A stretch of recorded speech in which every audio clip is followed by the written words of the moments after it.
La fotografía de Ben-Hur. Adéntrate en los entresijos de esta época bíblica ganadora del Oscar que estableció los nuevos estándares de producción fastuosa capturada en formato anamórfico de 65 milímetros por Robert L. Surtees.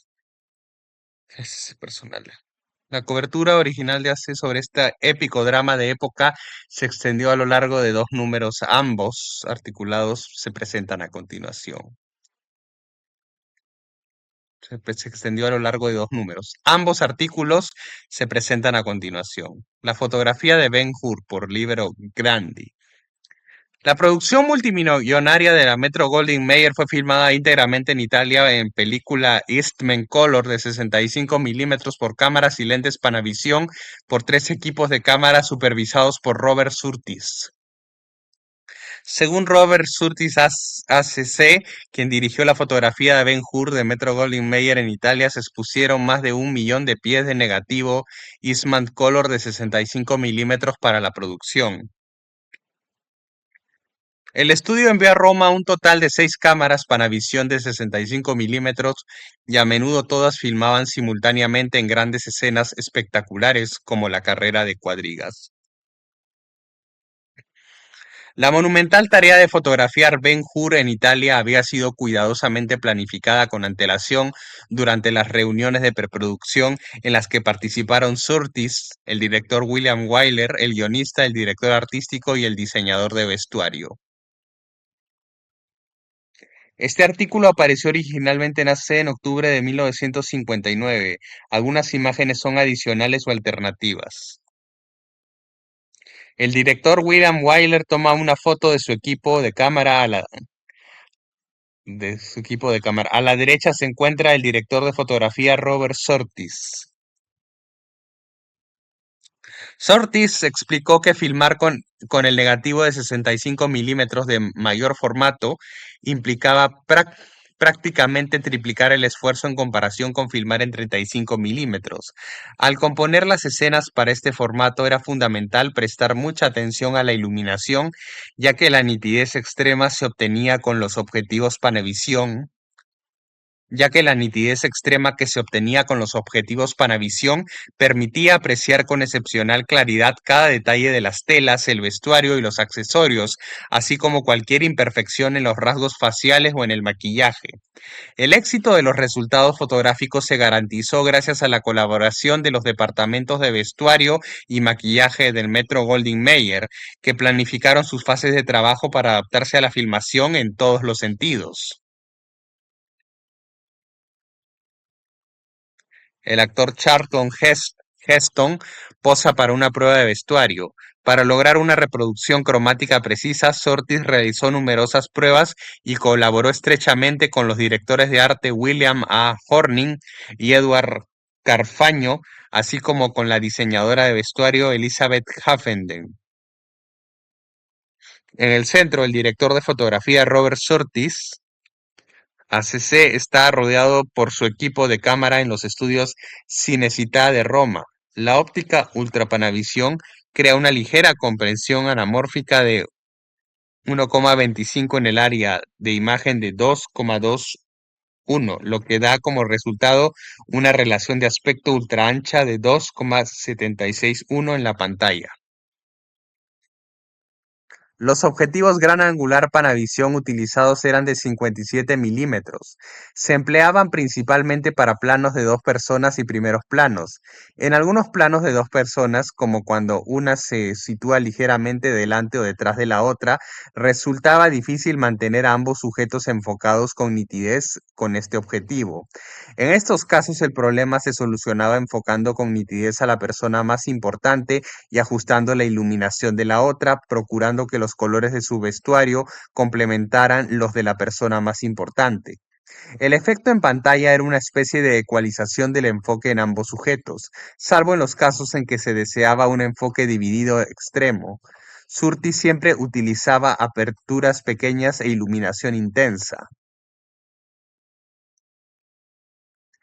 Wyler se inclina para mirar a través del visor observado por Surtees, de pie detrás de él durante el rodaje. Incluso se puede ver al reparto reflejado en la parte frontal óptica de su unidad MGM, cámara 65.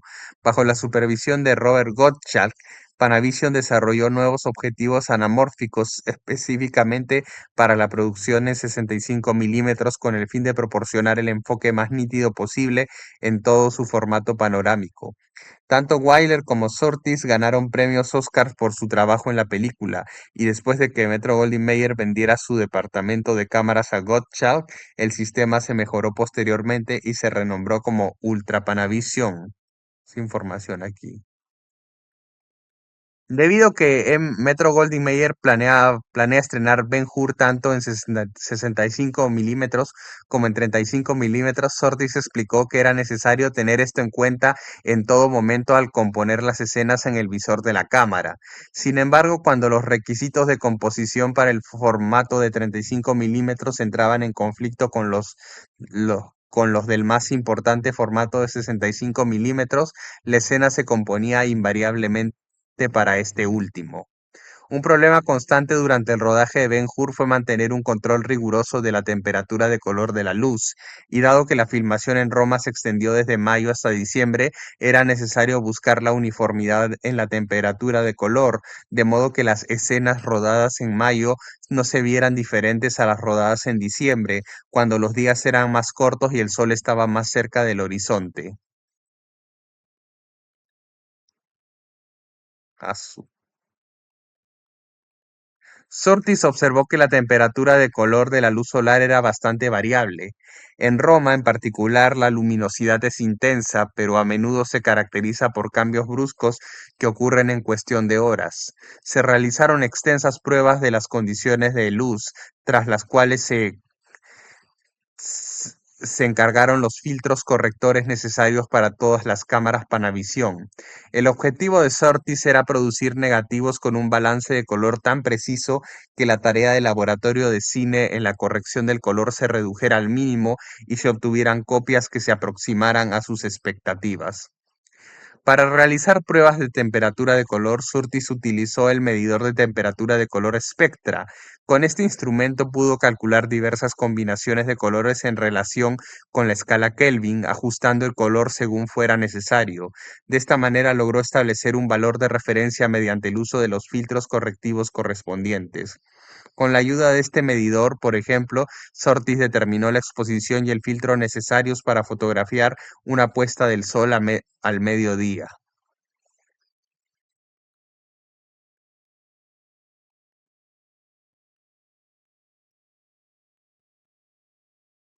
El marcado contraste de esas escenas diurnas preocupaba a Surtees. De forma similar, resolvió los problemas derivados de cualquier variación en la temperatura del color, del color de la luz en los rostros de los actores cuyas tez habían cambiado debido a la exposición al sol y al viento. Estas comprobaciones de la temperatura del color permitieron a Surtees decidir cuándo y cuánto debía modificarse el maquillaje. Dado que los filtros Kodak CT disponibles no eran del todo adecuados para compensar en el proceso de película de color aditivo las variaciones de temperatura de color bajo los cielos italianos, Surtees realizó una investigación personal con el fin de combinar ciertos filtros Kodak CT con los de Photo Research Corp. Para facilitar este paso se determinaron los valores equivalentes de los filtros Kodak y Photo Research CT de la siguiente manera. Kodak 82C es igual a Spectra 4,5T. Kodak 82B es igual a 3 Spectra 3,25T. Kodak 82A es igual a 2T. Kodak 82 es igual a 1T. Kodak 81 es igual a 1S. Kodak 81A es igual a 156S. Kodak 81B es igual a 2,75 S. Kodak 81C es igual a 1,5 S. Así cuando a las 9:45 AM el medidor CT indicaba un valor de 6 en el rango azul-rojo y de 6 en el rango verde-rojo, la temperatura de color resultante era de 5.480 grados Kelvin. La temperatura del medidor mostró que esto requería un filtro de 1T para el rango azul-rojo y ninguno para el rango verde-rojo, donde la temperatura de color era normal. Según la calibración del medidor, el valor 1T indicaba que se debía combinar un filtro Kodak 8.2 con el filtro 8.5 habitual para obtener resultados de color adecuados a esa hora del día.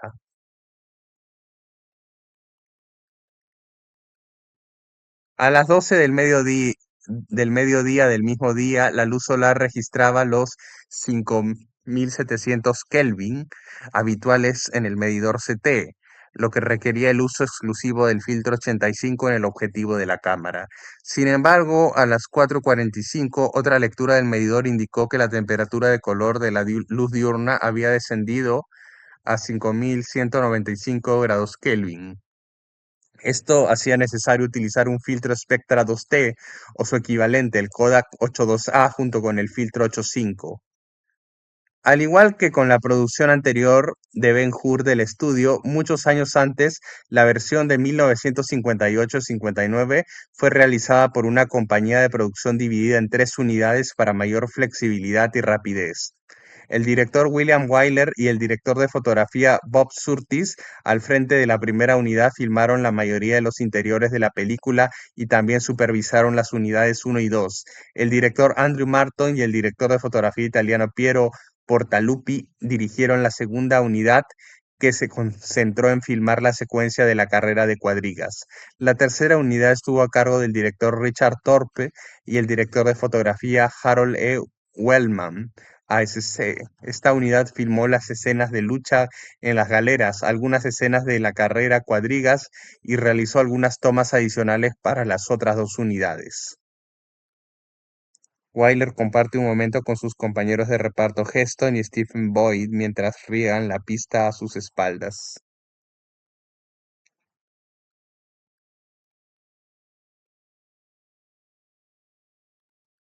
Wyler toma las riendas. La carrera de cuadrigas es quizá la secuencia de acción más dramática de toda la película, culminando con la tremenda lucha entre los dos antagonistas, Messala y Ben-Hur. En total se invirtieron 5 meses en el rodaje de la escena de la carrera de cuadrigas para una secuencia que duraba menos de 40 minutos en pantalla.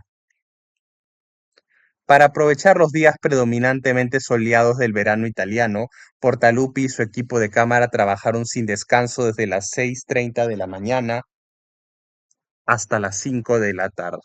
Hasta las 5 de la tarde. Se instalaron dos y a veces hasta cuatro cámaras Panavision 65 en puntos estratégicos del decorado del Circo Romano, donde se desarrollaba la carrera. Portaluppi dirigía a los camarógrafos, que manejaban las cámaras secundarias mediante un intercomunicador de radio, mientras que Portaluppi y su equipo fotografiaban las tomas principales.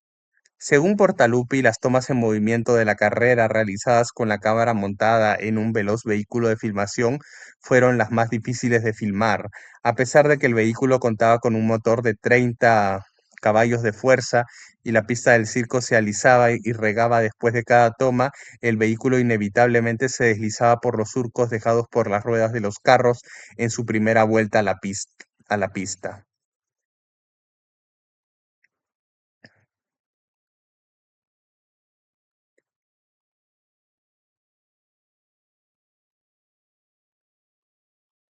El coche cámara toma una curva. Asistente de cámara Edward Phillips se prepara para la siguiente toma. También existía otro problema. Al grabar desde el vehículo de la cámara mientras recorría la pista, era necesario compensar la iluminación, ya que ésta cambiaba progresivamente. Por ejemplo, de una iluminación uniforme a una contraluz o luz indirecta a medida que el vehículo recorría el circuito ovalado. En la medida de lo posible, esta situación se minimizó ajustando el diafragma del objetivo durante la carrera para adaptarlo a la luz, con exposiciones que oscilaban entre f5.6 y f11. También fue necesario compensar las variaciones de la temperatura de color. Se realizó un control constante de luz durante todo el día y se emplearon los filtros de corrección de color necesarios cuando fuera preciso. Para producir en la fotografía la ilusión de gran velocidad, el desplazamiento de los carros durante la acción de la carrera, se decidió después de realizar varias pruebas y revisarlas, fotografiar estas escenas a una, filmar estas escenas a una velocidad ligeramente reducida de 20 fotogramas por segundo en lugar de 24. Cuando grabábamos las carreras de cuadrigas desde una posición fija, dijo Portaluppi, donde las cuadrigas se dirigían directamente hacia la cámara, observamos que el efecto de la velocidad se reducía considerablemente, así que disminuimos aún más la velocidad de la cámara a 16 frames por segundo y luego la aumentamos gradualmente a 20 frames por segundo mientras la cámara, ahora en movimiento panorámico, seguía a las cuadrigas y las captaba alejándose. Sin embargo, no tuvimos ningún problema al grabar las tomas en movimiento de la carrera, ya que el vehículo de la cámara generalmente se desplazaba a la misma velocidad que las cuadrigas. Tanto Portaluppi como el director Marton se guiaron además en la puesta en escena y el rodaje de las escenas de la carrera de cuadrigas por una serie de bocetos del storyboard proporcionados por el estudio. Asimismo, estudiaron detenidamente las escenas de la carrera de cuadrigas de la primera película de Ben-Hur que el estudio realizó hace muchos años. Reprodujimos casi al pie de la letra una escena de la película original que nos pareció visualmente muy importante a pesar del paso del tiempo, dijo Portaluppi. Se trataba de una panorámica tomada desde una gran altura con una cámara siguiendo las cuadrigas mientras se acercaban a una curva alrededor de la espina.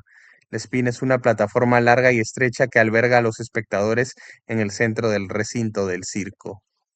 Para realizar esta toma, la cámara se montó en una de las dos torres de hierro de unos 30 metros de altura construidas para proporcionar la elevación necesaria a otra cámara utilizada para crear efectos de mate.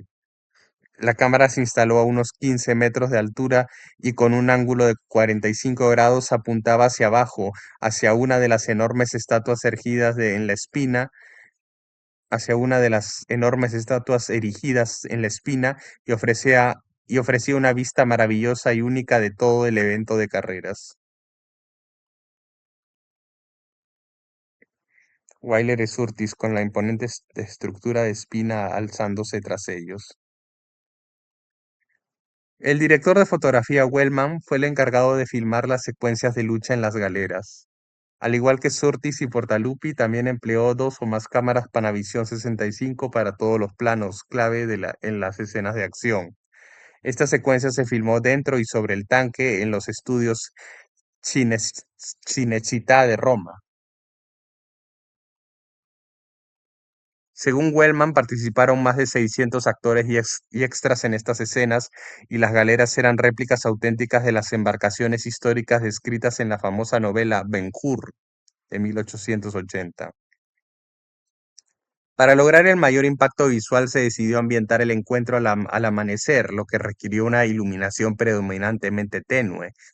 En este caso fue fundamental realizar comprobaciones frecuentes de la temperatura de color para asegurar que las escenas se integraran a la perfección con el resto de la imagen. Antes de viajar a Roma para este encargo, Wellman filmó todas las maquetas necesarias para la secuencia de las peleas en las galeras en el lago de los estudios, en las galeras en el lago de los estudios de Metro Goldwyn Mayer en Culver City. Desde que finalizó el rodaje de Ben-Hur, el montaje, la edición y el doblaje de la gran cantidad de metraje filmado en Italia se han estado llevando a cabo un ritmo frenético para que la película esté lista para su estreno mundial en algún momento de noviembre. Bob Surtees se había quedado en Europa, donde ha disfrutado de unas merecidas vacaciones. Sin embargo, no contento con estar inactivo por mucho tiempo, recientemente aceptó un encargo para dirigir el rodaje en la bahía de Nápoles en Italia para Paramount Pictures, cedida por Metro Goldwyn Mayer.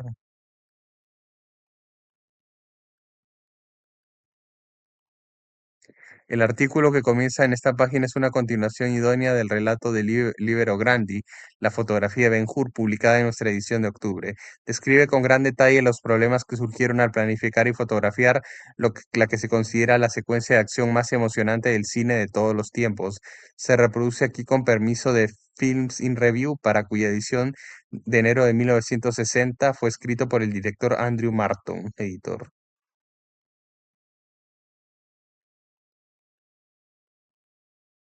El rodaje de la carrera de cuadrigas para Ben-Hur, por Andrew Marton. El hombre que dirigió la secuencia más emocionante de la gran epopeya de Metro-Goldwyn-Mayer describe los numerosos problemas que surgieron al filmarla.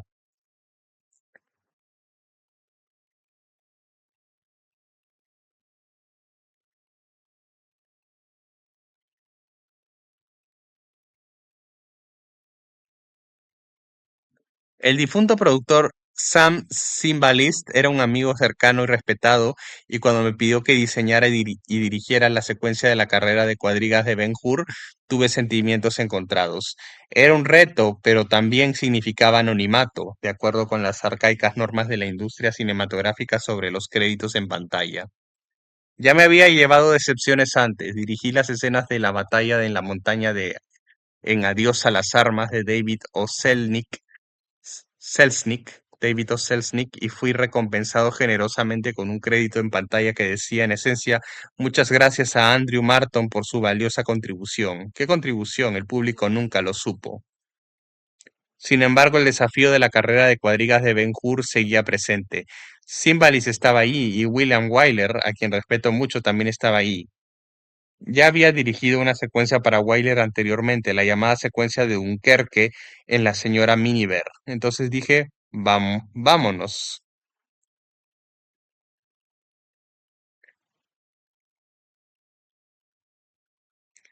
Charlton Heston y Stephen Boyd en algunas partes de la secuencia llena de acción. Simbalis me dio carta blanca, salvo una advertencia. No se trataba de una simple carrera, sino de una carrera a muerte que llevaría el odio implacable de Ben-Hur, Charlton Heston, y Messala, Stephen Boyd, a su conclusión lógica. El problema no era quién ganaría la carrera, sino quién sobreviviría. En otras palabras, Simbalis creó la carrera más emocionante y peligrosa jamás filmada, pero con una advertencia: si algo le sucedía a Heston o a Boyd, no habría película.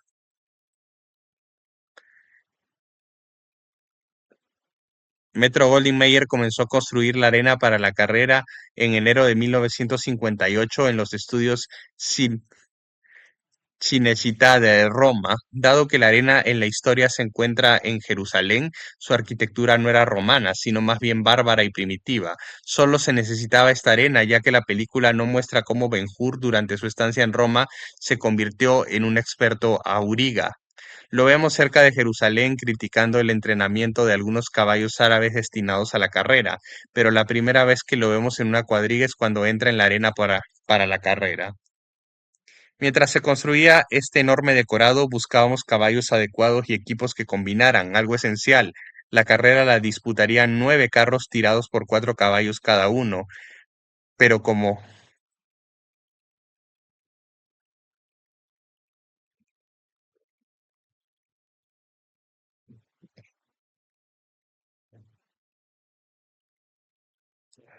algunos equipos debían repetirse y era necesario contar con equipos de reserva para los equipos principales, necesitábamos 82 caballos con la complexión adecuada y colores armoniosos.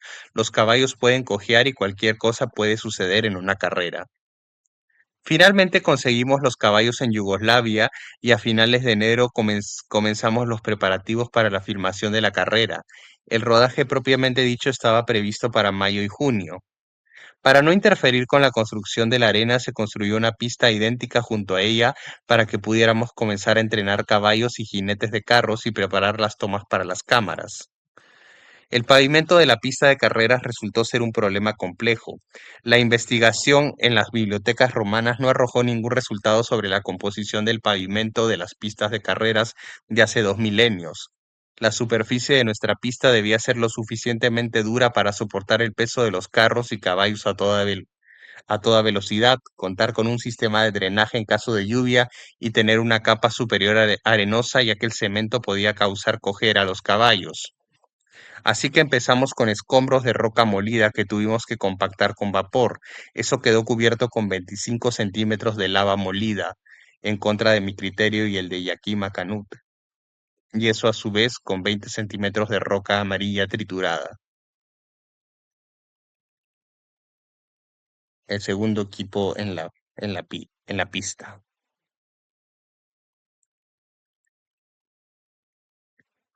Esto duró solo un día cuando comenzó el rodaje propiamente dicho.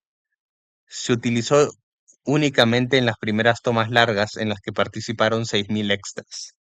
Los caballos se ralentizaron tanto que casi perdimos todo el trabajo del día, un día en el que se pagó 6.000 extras para que vieran la carrera. Retiramos la roca amarilla triturada y dejamos solo una capa de lava de 3,8 centímetros. Esto funcionó bien e incluso permitió que los carros derraparan en las curvas. Mientras se construía el decorado y se trabajaba en el terreno, los caballos yugoslavos experimentaron una transformación espectacular. Empezaron a ganar volumen, sus orejas se enderezaron, sus fosas nasales se dilataron y los caballos de granja, antes tercos e individuales, se convirtieron en equipos de cuatro que cooperaban entre sí. El mérito de esto recae en el entrenador Glenn Randall, quien incluso tuvo que enseñarles a reaccionar a órdenes y riendas diferentes a las que habían estado acostumbrados toda su vida. Todavía no sé cómo Randall los convirtió en caballos de carreras. Basta con considerar el cuidado de todos esos caballos, el aseo, la alimentación, el herraje y el mantenimiento de su salud. Los conductores eran en su mayoría la élite de los especialistas en acrobacias y jinetes de rodeo de Estados Unidos, pero también había algunos italianos. Los aurigas comenzaron a entrenar en febrero, al igual que Heston y Boyd. El primero lo tuvo más fácil, pues tenía experiencia en películas del oeste y poseía manos fuertes y una musculatura de hombros formidable. Las manos de Boyd se llenaron de ampollas y sangre. Intentamos sujetarle las riendas alrededor de las muñecas, pero no sirvió de nada, ya que también se le irritaban. Probamos con varios productos químicos y ungüentos para endurecerle las manos. En ocasiones tenía que dejar de practicar durante un día o dos para que sus manos descansaran.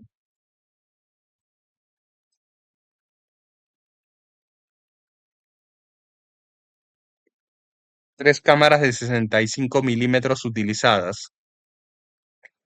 Tuve 3 cámaras de 65 milímetros a mi disposición en todo momento durante la filmación de la carrera, excepto por una de reserva en Culver City. Solo había otras 2 cámaras de 65 milímetros en Roma, de hecho, en todo el mundo. Las otras dos en Roma, por supuesto, fueron utilizadas por William Wyler. Las limitaciones que imponen estas nuevas cámaras no tardaron en hacerse evidente.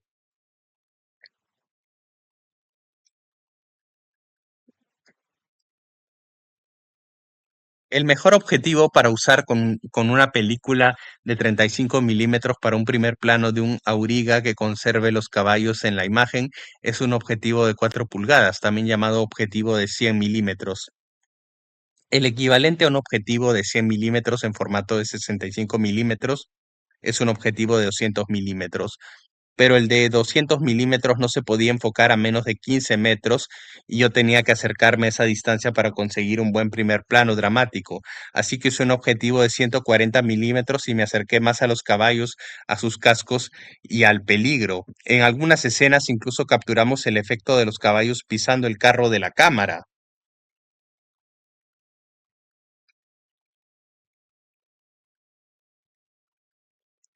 Heston y Boyd hicieron todas las escenas de conducción de carros que parecen hacer, excepto dos acrobacias. Probamos una escena con un maniquí siendo arrastrado por un carro, no funcionó. Boyd miró el maniquí destrozado y preguntó, ¿yo? Asentí, se encogió de hombros y lo hizo. Lo protegimos con algunas placas de acero aquí y allá, pero aún así quedó magullado y lastimado. Sin embargo, conseguimos un primer plano real y sin trucos de Boyd siendo arrastrado bajo su propio carro. A pesar de todas las precauciones, se produjeron accidentes.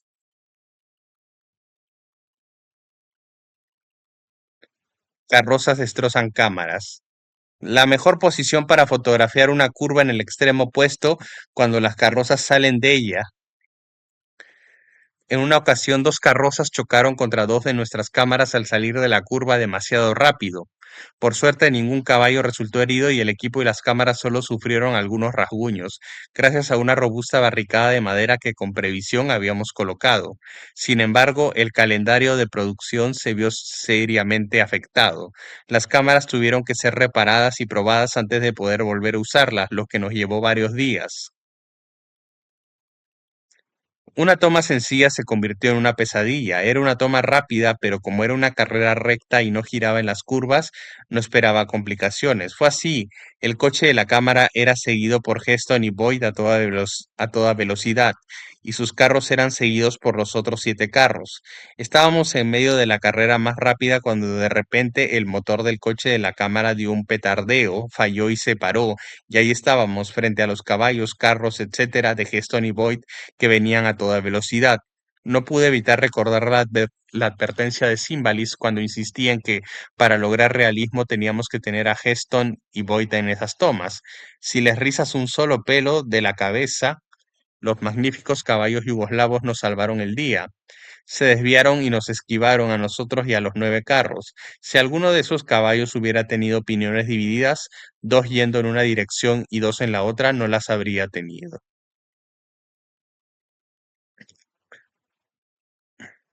Una de las acrobacias en las que usamos un doble fue Heston para la siguiente. Habíamos dejado claro al público que cuando ocurre un accidente durante la carrera de cuadrigas, los trabajadores salen corriendo a despejar la pista, pero cuando Boyd provoca que dos cuadrigas se caigan en un espectador doble choque, dos cuadrigas se caigan en un espectacular doble choque, los trabajadores no pueden retirar los restos de la pista antes de que Heston y Boyd completen otra vuelta y se dirijan hacia los restos. Aprovechando su ventaja, Boyd obliga a Heston a meterse directamente en la trayectoria de las cuadrigas accidentales. Parece no haber escapatoria. Heston tiene que detenerse y perder la carrera o intentar llevar a sus caballos y cuadrigas por encima del obstáculo aparentemente insuperable. La acrobacia era fácil de plasmar en papel, pero no tan fácil de filmar. Sin embargo, se hizo. Joaquín Macanut, quien fue maravilloso en el montaje de las cataratas de Ben-Hur, permitió que su hijo Joe fuera el doble de Heston en esta acrobacia. Joe tiene 22 años y es un excelente especialista, pero quizás demasiado impaciente. En fin, salió disparado hacia los restos del accidente a toda velocidad y Jack y yo al unísono gritamos, demasiado rápido, demasiado rápido.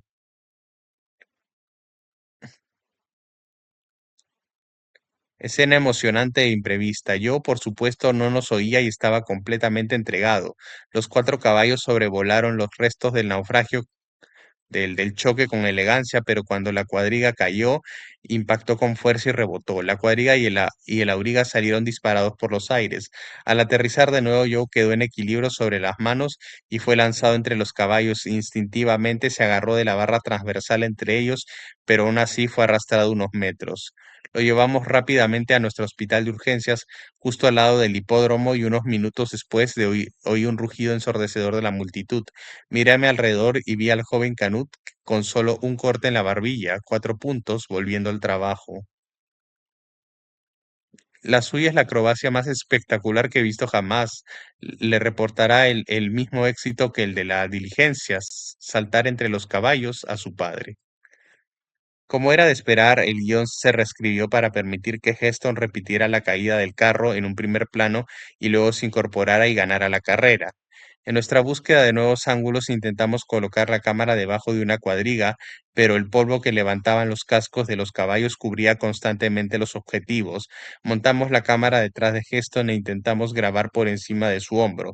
El polvo era tan denso que tuve que sujetar un pequeño trozo de madera contrachapada sobre el objetivo hasta que las cuadrigas alcanzaron su máxima velocidad. Entonces destapé el objetivo durante 10 segundos hasta que volvió a quedar cubierto y logré tomar la foto. La carrera consta de 7 vueltas y mi guión detallado tenía 6 páginas por cada vuelta. Cada acrobacia, cada adelantamiento de gesto no voy, cada choque estaba meticulosamente planeado. Todo debía ocurrir en 23 segundos desde el inicio de la carrera, ya que ese era el tiempo necesario para recorrer la pista. Si una escena en particular tenía que transcurrir en una curva, el tiempo asignado era aún menor. Tomas en movimiento. Tras los primeros días nos dimos cuenta de que debido al tamaño del recinto, las tomas más efectivas eran aquellas en las que la cámara se movía con la carrera y dentro de ella. Por lo tanto, decidí que una vez bajada la bandera y comenzada la carrera, participaríamos en ella con nuestra cámara. Esto, por supuesto, implicó replantear la carrera y reprogramarla. No teníamos un calendario de rodaje fijo. Las órdenes de Simbalist eran que la carrera fuera lo mejor posible dentro de los límites de lo humanamente razonable. La hice mejor. La hice lo mejor que pude en 10 semanas de rodaje y además de forma humanitaria, sin la pérdida de un solo caballo ni de un solo hombre. Nuestra idea de cómo debía filmarse la carrera se parecía un poco a una partitura musical en el sentido de que había constantes crescendos y decrescendos. Para sortear las curvas finales, los operadores de cámara, ambos italianos, tuvieron que compensar la fuerza centrífuga que se producía en ellas. Las mejores tomas en las curvas no se lograron con el vehículo de cámara, sino con un carro de cámara especialmente construido con ruedas de goma y suspensión independiente. El calor de Roma supuso un serio obstáculo, ya que los caballos solo podían correr 7 u 8 veces al día. Cada carrera debía planificarse al detalle si queríamos terminarla con un promedio de solo 7 tomas diarias. Por ello, casi todas las escenas se rodaron en una sola toma. La única que tuve que repetir fue aquella en la que el carro de Heston atropella a un centurión. En el momento crucial, uno de los carros se interpuso entre el objetivo y el guerrero que caía, arruinando la acción. La toma más difícil.